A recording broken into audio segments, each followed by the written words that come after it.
ये विद्यालय खेलकूद में राज्य स्तर पर अपनी अमिट छाप छोड़ चुका है। हमारा लक्ष्य, हमारा ध्येय इंडोनेशिया में रामलीला का मंचन हो रहा था। राम हमारे पूर्वज हैं, जहां अब तक विश्व का कोई भी महाशक्ति वहां तक नहीं पहुंच पाई है। निदेशक से लेकर प्रमुख शासन सचिव नवीन जैन तक जो यहाँ का नाम नहीं जानता हो, वर्तमान विधायक महोदय और उनके पिताजी के नाम की पट्टिका नहीं देखी है। गांव को साथ लेकर जल्दी समस्त ग्रामवासियों की एक मीटिंग बुलाए। मंच पर सुशोभित मां शारदे को प्रणाम। जिला परिषद सदस्य भाई सोहन जी, सरपंच प्रतिनिधि भाई जगदीश जी, गांव से आए हुए गणमान्य नागरिक बंधु, पीओ क्षेत्र इयारा के स्टाफ सदस्य, इस विद्यालय के गुरुजन, विद्यालय के प्यारे नन्हे मुन्ने बच्चे, पूर्व में इस विद्यालय के उत्तीर्ण होकर विविध क्षेत्रों में नाम रोशन करने वाले पास आउट विद्यार्थी, मातृशक्ति बहनें, आज हम सभी भारत राष्ट्र के 75वें गणतंत्र दिवस को मनाने के लिए यहां इकट्ठे हुए हैं। 31 दिसंबर 1929 को लाहौर में रावी नदी के किनारे हमने जो सौगंध खाई थी कि अब से हमारा लक्ष्य, हमारा ध्येय, हमारा एक ही उद्देश्य होगा और वो होगा स्वराज्य। और उस स्वराज्य प्राप्ति के लिए दिन चुना गया 26 जनवरी का। रामगोपाल जी ने आपको संविधान बनने की, संविधान से देश के शासन चलाने की प्रक्रिया आपको बताई। उसी कड़ी में चूंकि 26 जनवरी का दिन स्वराज्य दिवस घोषित किया गया था, संविधान को इसी दिन से लागू होना था और संविधान लागू होकर हम आज इसके 75वें दिवस तक पहुंच गए हैं। बहुत बड़ा योगदान है भारत के असंख्य महापुरुषों का इस देश को आजाद कराने के लिए, इस देश की आजादी को अक्षुण्ण रखने के लिए। सदियों से गुलाम रहा भारत, जहां करीब करीब सरकारी आंकड़ों से इतर देखें तो 7.5 लाख लोगों ने इस राष्ट्र की एकता और अखंडता को बनाए रखने के लिए, अंग्रेजों से इसे आजाद कराने के लिए 7.5 लाख लोगों ने बलिदान दिया था, जिनमें हमें दर्जनों लोगों के ही नाम जानते हैं। असंख्य माओं के बेटों ने बलिदान दिया होगा, बहनों के भाइयों ने बलिदान दिया होगा। तब जाकर हम इस पांडाल में, इस विद्यालय प्रांगण में आजाद देश के नागरिक के रूप में, स्वतंत्र नागरिक के रूप में आजादी का, स्वतंत्रता का दिवस मनाते रहते हैं और आज गणतंत्र दिवस मना रहे हैं। नहीं तो कहीं से कोई जनरल डायर आता और गोलियों की बौछार करता, हजारों लोग मारे जाते। वो दिन अब नहीं है। अब भारत संविधान निर्माताओं के आदर्शों पर चलने की कोशिश करता है कि कुछ चेहरे यूं ही मुस्कुराया नहीं करते, रंग बसंती वो यूं ही उड़ाया नहीं करते। बड़ी जिम्मेदारी है सारा जहां, महकाना कुछ फूल दुनिया में यूं ही आया नहीं करते। कुछ फूलों ने इस देश की बगिया की रक्षा के लिए कि आने वाले जो फूल है वो प्रसन्नचित रहे, खुश रहे, अपने जीवन के उद्देश्यों को पूर्ति करते रहे, इसलिए अपना बलिदान दिया। तब जाकर आज हम इस स्थिति में है। जनवरी का महीना ईस्वी सन का पहला महीना माना जाता है और उत्सव पर्वों की दृष्टि से बहुत सारे उत्सव और पर्व इस महीने में आप लोगों ने मनाए हैं, देखे हैं और आगे भी होंगे। 9 जनवरी महात्मा गांधी दक्षिण अफ्रीका से भारत में आए थे, प्रवासी भारतीय दिवस के रूप में मनाया जाता है। 12 जनवरी राष्ट्रीय युवा दिवस के रूप में मनाया जाता है। भारत की अखंडता, भारत की सभ्यता, भारत की संस्कृति से विश्व का परिचय करवाने वाले स्वामी विवेकानंद जी के जन्म दिवस के रूप में 13 जनवरी लोहड़ी के रूप में, 14 जनवरी मकर संक्रांति के रूप में मनाया जाता है। 23 जनवरी आजाद हिंद फौज के कर्णधार सुभाष चंद्र बोस जो सही रूप में आप तक के नेताजी नाम से प्रसिद्ध है, यदि हमें उन्हें कहें तो उनकी जन्म जयंती के रूप में मनाया जाता है। 24 जनवरी राष्ट्रीय बालिका दिवस के रूप में मनाया जाता है। 25 जनवरी राष्ट्रीय मतदाता दिवस के रूप में मनाया जाता है। और आज 26 जनवरी गणतंत्र दिवस के रूप में, इसके बाद में 30 जनवरी आएगा जब महात्मा गांधी का निधन हुआ था, उसे शहीद दिवस के रूप में मनाया जाता है। इतने सारे दिवस भारत में पहले से मनाए जा रहे थे और एक दिवस इस अखंड राष्ट्र की गौरवमयी सांस्कृतिक प्रतिभा का धनी और उस सांस्कृतिक पुनरुद्धार, सांस्कृतिक पुनर्निर्माण के रूप में फिर से लागू हो गया है। आप सबने देखा होगा, आप सबने एक सांस्कृतिक उद्भव का, एक सांस्कृतिक पुनर्निर्माण का जीवंत उदाहरण देखा होगा 22 जनवरी को राम मंदिर प्राण प्रतिष्ठा के रूप में। नया दिवस, नया राष्ट्रीय स्वाभिमान जागा है।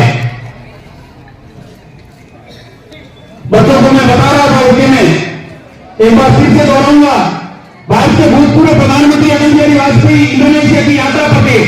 इंडोनेशिया मुस्लिम बहुल्य देशों की जनसंख्या की दृष्टि से सबसे बड़ा मुस्लिम बहुल्य जनसंख्या वाला देश है और इंडोनेशिया में रामलीला का मंचन हो रहा था। जैसे अपने गांव में रामलीला आती थी, वैसे नाट्य मंचन रामलीला का हो रहा था। अटल बिहारी वाजपेयी ने अपने समकक्ष से कहा कि आप तो मुस्लिम हो, आपका राष्ट्र विश्व का सबसे बड़ा मुस्लिम राष्ट्र है और इस राष्ट्र में रामलीला का मंचन कर रहे हो और आपकी जो एयरवेज है उसका नाम है गरुड़ एयरवेज आपने रख रखा है। आपने अपने बेटे पोतों का नाम है रामायण के पात्रों पर रख रखा है, ऐसा क्यों है? तो वहां के उनके इंडोनेशिया के समकक्ष ने जवाब दिया था कि यद्यपि मैं मुसलमान हूं, इस्लाम धर्म का अनुयायी हूं और इंडोनेशिया मुस्लिम बहुल्य राष्ट्र है, फिर भी राम हमारे पूर्वज हैं, राम हमारे आराध्य है। ये बात ऑन रिकॉर्ड है, भारत के वैधानिक दस्तावेजों में संलग्न है। कोई भी विद्यार्थी, कोई भी अभिभावक देखना चाहे तो देख सकता है। कहने का तात्पर्य है, हम चाहे किसी भी जाति से हो, किसी भी धर्म से हो, हमारा मूल कहीं न कहीं एक रहा होगा और वो मूल एक है, मतलब अपनी जड़ एक है। उस जड़ों को पहचानने का, उस जड़ को जीने का, उस जड़ की ओर लौटने का समय था 22 जनवरी का। निसंदेह है ये राष्ट्रीय स्वाभिमान का, भारत राष्ट्र की महाशक्ति को विश्व के सामने प्रदर्शित करने का बहुत बड़ा दिन है। आपने देखा होगा कि हमने सूर्य के अध्ययन के लिए आदित्य L1 के रूप में वहां तक पहुंच चुके हैं जहां तक विश्व के गिने चुने राष्ट्र पहुंचे हैं। यहां से 15 लाख किलोमीटर दूर तक अपने वैज्ञानिकों की पहुंच हो गई है सूर्य का अध्ययन करने के लिए। हमने चंद्रमा के उस कोने पर अपने चंद्रयान 3 को सुरक्षित लैंड करवाया जहां अब तक विश्व का कोई भी महाशक्ति वहां तक नहीं पहुंच पाई है। तो इस तरह भारत एक महाशक्ति के रूप में उभर रहा है कि खून बहती है अमन की गंगा बहने दो, मत फैलाओ देश में दंगा रहने दो, लाल हरे रंग में ना बांटो मेरे देश को, मेरे घर की छत पर तिरंगा रहने दो। आप सभी के सामने 15 अगस्त को इस विद्यालय की प्रतिभाओं के द्वारा जो बोर्ड परीक्षा परिणाम दिया गया था उसके बारे में बता दिया गया था। एक बार फिर से मैं दोहरान करूंगा कि बिदासर तहसील का बिदासर उपखंड का पहला विद्यालय था जिसका कक्षा 10 और 12 का परीक्षा परिणाम राजकीय विद्यालयों में 100% रहा था। गुणवत्तापूर्ण शिक्षा के साथ साथ ये विद्यालय खेलकूद में राज्य स्तर पर अपनी अमिट छाप छोड़ चुका है। यहां से राज्य स्तर पर देचू जोधपुर में अंजू लोमरोड और सावित्री प्रजापत ने चूरू जिले का प्रतिनिधित्व किया है। बहुत जोरदार तालियां बजाकर सभी विद्यार्थी इन दोनों बालिकाओं का, अंजू लोमरोड और सावित्री प्रजापत का हार्दिक आभार और अभिनंदन धन्यवाद ज्ञापित करेंगे। विद्यालय न केवल शैक्षिक उन्नयन भौतिक विकास बल्कि शैक्षिक गतिविधियों के साथ साथ डिजिटल एजुकेशन और कंप्यूटर शिक्षा की ओर स्वच्छता नशा मुक्ति और सेवा भाव की ओर बढ़ रहा है। समाज में गांव में जहां भी कार्यक्रम होते हैं विद्यालय के बच्चे ऐसे कार्यक्रमों का हिस्सा बनते हैं। और आपने देखा होगा कि इस विद्यालय से बैक टू बैक लगातार 2 बार राज्य स्तर पर शैक्षिक सम्मान के लिए चयनित हुआ है ये विद्यालय।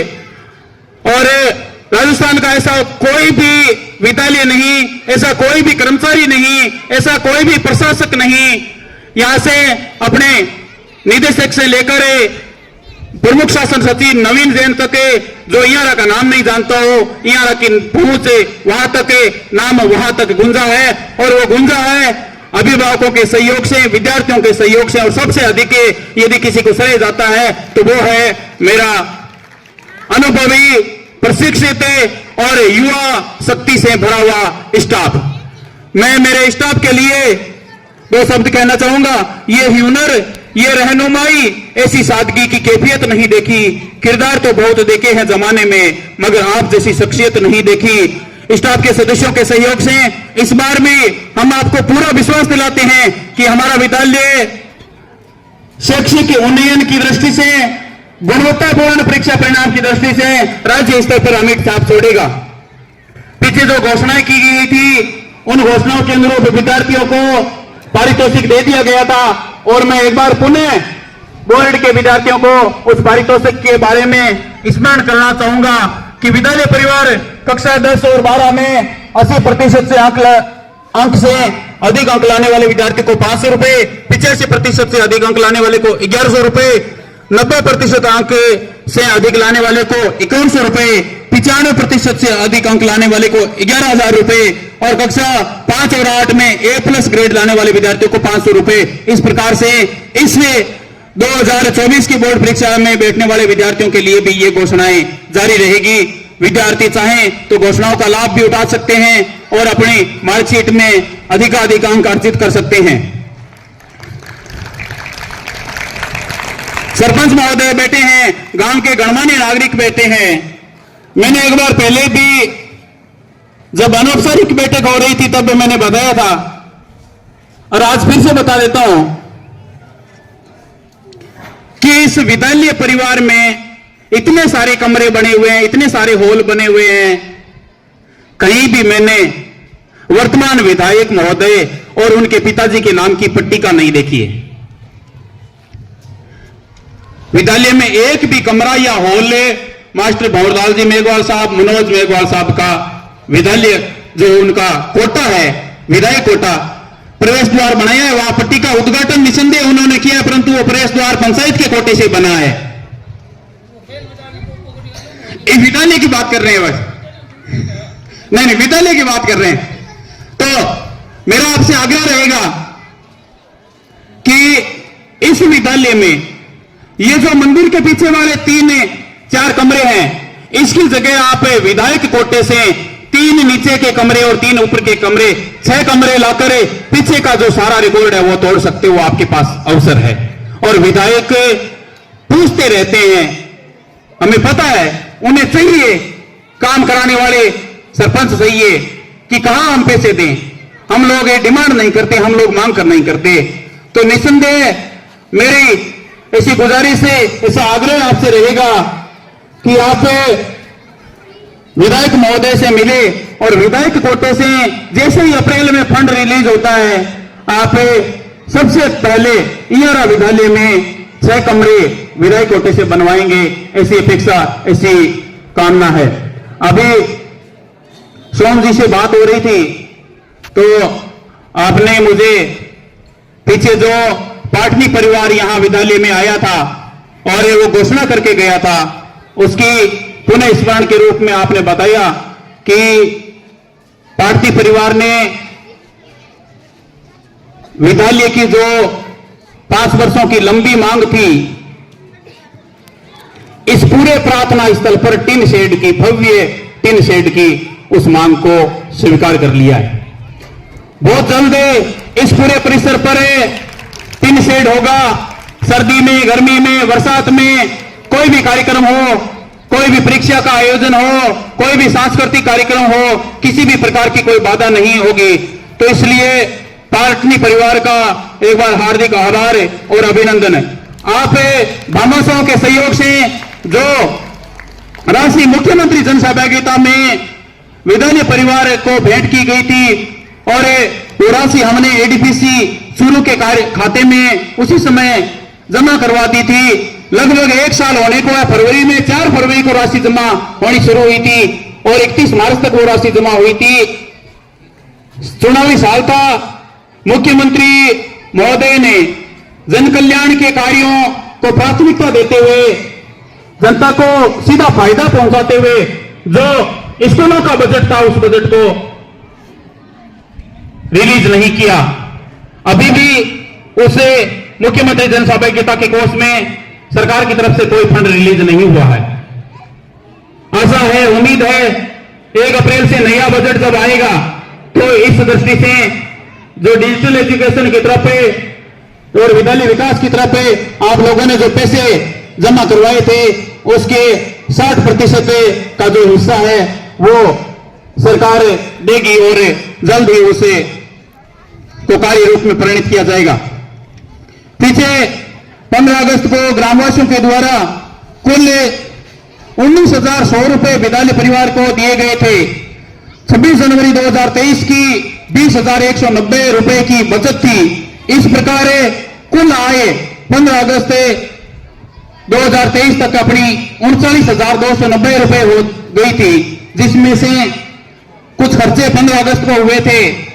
यूनिफॉर्में खरीदी गई थी विद्यार्थियों के कार्यक्रम के लिए 1,500 रुपए की, 3180 रुपए के कॉपी पेन और मोमेंटो खरीदे गए थे, 2100 रुपए टेंट के और 880 रुपए के प्रशस्ति पत्र। इस प्रकार 7,660 रुपए का खर्चा आपके कोष में से हुआ था। 39,290 रुपए अपने पास कुल थे। आज के दिन हमारे पास आपके द्वारा जो पैसे दिए गए हैं उसमें से 31,630 रुपए की शुद्ध बचत है। इतने पैसे हमारे खजाने में पड़े हैं। एक बार फिर से सभी ग्रामवासियों को, सभी नागरिक बंधुओं को गणतंत्र दिवस की हार्दिक शुभकामनाएं। और मैं भारत के भूतपूर्व प्रधानमंत्री अटल बिहारी वाजपेयी की पंक्तियों के साथ अपना संबोधन समाप्त करूंगा कि आहुति बाकी यज्ञ अधूरा, अपनों के विघ्नों ने घेरा, अंतिम जय का वज्र बनाने नव ददीची हड्डियां गलाए, आओ फिर से दीपक जलाए, आओ फिर से दीपक जलाए। जय हिंद, जय भारत। अभी सरपंच साहब से, सोहन जी से जिक्र हो रहा था। पीछे बच्चों ने भी कहा था कि सारे खेल मैदान के पास में जो हडफोड़ा है उसकी समस्या कलेक्टर महोदय के द्वारा ये कहने पर कि इसका समाधान कर दिया जाएगा। और अभी 8 तारीख को अतिरिक्त जिला कलेक्टर भागीरथी शाह ने भी कहा था कि इसका समाधान हो जाएगा, हुआ नहीं है। मैं निवेदन करूंगा सरपंच महोदय से कि बहुत कम अवसर ऐसे होते हैं जब अमर होने का कोई सूत्र आपको मिले। ये इयारा के लिए कम से कम अमर होने का सूत्र आपका होगा कि इस हडफोड़े की समस्या का समाधान है आप गांव को साथ लेकर, क्योंकि जब तक ग्रामवासियों का सहयोग नहीं मिलेगा प्रशासन कुछ नहीं कर सकता। तो आप गांव को साथ लेकर जल्दी समस्त ग्रामवासियों की एक मीटिंग बुलाए, एक सभा बुलाए और इसके स्थायी समाधान के लिए प्रयास करें, ताकि पास में जो पशु चिकित्सालय अपना जो चिकित्सालय है और जो गौशाला है और सबसे महत्वपूर्ण जो खेल मैदान इस विद्यालय का वहां है, वहां पहले के विधायक महोदय और वर्तमान विधायक महोदय मनोज जी मेघवाल साहब के प्रयासों से बाउंड्री बन चुकी है। आपसे निवेदन रहेगा कि उस खेल मैदान का पूरा भरपूर फायदा इस विद्यालय के और गांव के नौजवान उठा सकें। इसके लिए उस हडफोड़े का स्थायी समाधान आप करवाएं। आप समस्त नागरिकों का विद्यालय परिवार हार्दिक आभार अभिनंदन ज्ञापित करता है। टेंट के लिए किशोर जी का और फोटोग्राफी के लिए निःशुल्क सुविधा उपलब्ध करवाने के लिए जगदीश जी का हार्दिक आभार अभिनंदन, धन्यवाद।